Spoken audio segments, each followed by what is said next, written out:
నమో వెంకటేశ నమో తిరుమలేశ నమస్తే నమస్తే నమః.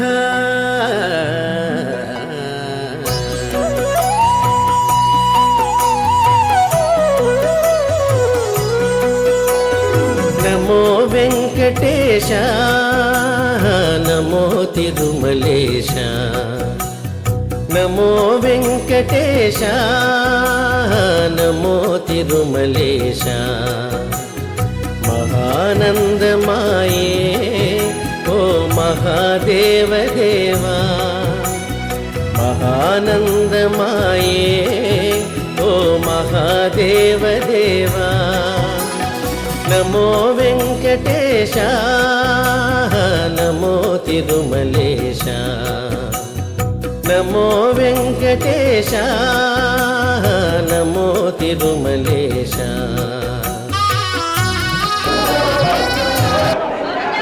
అలాగే ఈ సంవత్సరం కూడా ధనుర్మాస శుక్లపక్ష ఏకాదశిని పురస్కరించుకుని వైకుంఠ ఏకాదశి అంగరంగ వైభవంగా జరుపుకుంటున్నాం.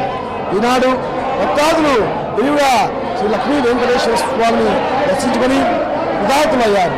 ఈ వైకుంఠ ఏకాదశికి ఈ యొక్క పేరు ఎలా వచ్చింది, ఈ యొక్క విశిష్టత ఏమిటి అంటే, ఈ 24 ఏకాదశుల్లో సంవత్సరంలో వచ్చే 24 ఏకాదశుల్లో అత్యంత విశిష్టమైనది.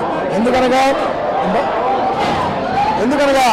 ఈ యొక్క వైకుంఠ ఏకాదశి నాడే అసురుల బాధలు తట్టుకోలేక 30 దేవతలు వైకుంఠ నారాయణుని ఉత్తర ద్వారం గుండా దర్శించుకొని వారి యొక్క బాధలు తెలుపుకొని స్వామివారి యొక్క అభయం పొంది ఉన్నారు.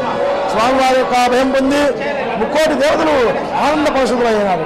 అలాగే ఎవరైనా కానీ ఈ యొక్క ధనుర్మాస శుద్ధ ఏకాదశి నాడు స్వామివారిని ఉత్తర గుండా ప్రవేశించి దర్శించుకున్నట్లయితే వారి యొక్క అభీష్టములు తప్పక నెరవేరుతాయి అని పురాణ ఇతిహాసాలు చెబుతున్నాయి. ఈ యొక్క వైకుంఠ ఏకాదశిని పురస్కరించుకొని ఈరోజు లక్ష్మీ వెంకటేశ్వర స్వామి దేవస్థానంలో విరివిగా భక్తులు ప్రాతకాలమున 4 గంటల 30 నిమిషాల నుండి భక్తాదులు స్వామివారిని దర్శించుకొని విధాతులయ్యారు.